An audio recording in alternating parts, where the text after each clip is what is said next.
Setiap pagi, jam 5 kurang sedikit, alarm ponsel Damar selalu berbunyi dengan nada yang sama. Nada itu tidak menyebalkan, tapi juga tidak menyenangkan. Hanya penanda bahwa hari kembali dimulai. Damar jarang langsung bangun. Ia menatap langit-langit kamar kontrakannya yang mulai menguning, lalu menarik napas panjang seolah bertanya dalam hati, hari ini bakal seperti apa lagi? Ia bangun bukan karena semangat, tapi karena tanggung jawab. Air kamar mandi dingin. Kopi saset terasa pahit, dan roti tawar hanya dioles margarin tipis. Semua serba cukup, tidak kurang, tapi juga tidak lebih.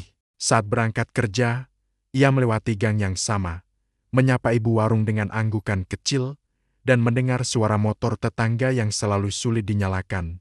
Dunia terasa berjalan di tempat, tapi waktu terus maju. Di kantor, Damar duduk di meja yang posisinya tidak pernah berubah. Layar komputer menyala, email masuk, tugas datang silih berganti. Ia bekerja dengan rapi, tepat waktu, dan jarang membuat masalah. Namun, jarang juga dipuji. Saat rapat, idenya kadang dipakai, tapi namanya tidak selalu disebut.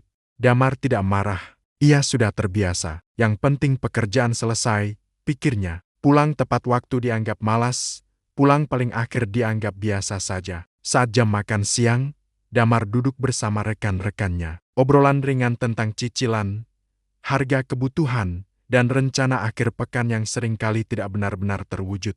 Mereka tertawa, tapi tidak terlalu keras. Semua orang seolah menjaga energi, karena besok masih harus bekerja lagi. Damar mendengarkan lebih banyak daripada bicara. Ia bukan tidak punya cerita, hanya merasa ceritanya tidak terlalu penting. Sore hari, hujan turun tanpa peringatan. Damar berteduh sebentar di halte, melihat orang-orang lalu lalang dengan wajah lelah yang serupa dengannya. Ada yang menelpon pasangan, ada yang mengeluh pelan, ada yang diam sambil menatap kosong. Di saat seperti itu, Damar sering berpikir, ternyata banyak orang menjalani hidup yang mirip, hanya dengan versi masalah yang berbeda. Malam hari di kontrakan adalah waktu paling sunyi. Ia makan seadanya, lalu duduk di kasur sambil membuka ponsel. Media sosial penuh dengan pencapaian orang lain, promosi jabatan, liburan, pernikahan, kebahagiaan yang tampak sempurna. Damar menutup layar perlahan. Bukan iri, hanya lelah membandingkan. Ia tahu hidup tidak selalu tentang hal besar.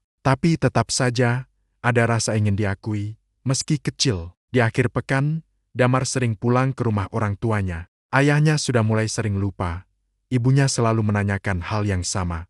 Kapan naik jabatan? Atau kapan nikah? Pertanyaan itu tidak berniat menyakiti, tapi tetap saja menekan. Damar hanya tersenyum dan menjawab singkat. Ia membantu membersihkan rumah, memperbaiki keran bocor, dan menemani ayahnya menonton televisi. Di sana, ia merasa berguna, meski tidak ada tepuk tangan. Suatu malam, saat listrik padam, Damar duduk di teras kontrakan bersama tetangga. Mereka berbagi cerita sederhana tentang kerjaan, anak, dan rencana kecil yang belum tentu terjadi. Tidak ada yang pamer, tidak ada yang mengeluh berlebihan. Hanya manusia yang saling mendengar. Damar merasa hangat. Ia sadar, mungkin hidup bukan soal melompat jauh, tapi bertahan tanpa jatuh terlalu keras. Hari-hari Damar tetap terlihat biasa. Alarm tetap berbunyi, kopi tetap pahit, pekerjaan tetap menumpuk. Tapi perlahan, ia belajar satu hal penting, tidak semua perjuangan harus terlihat. Ada orang yang hebat karena bertahan, bukan karena dipuji. Dan mungkin, hidup yang tenang, meski sederhana, adalah bentuk keberhasilan yang sering luput disadari.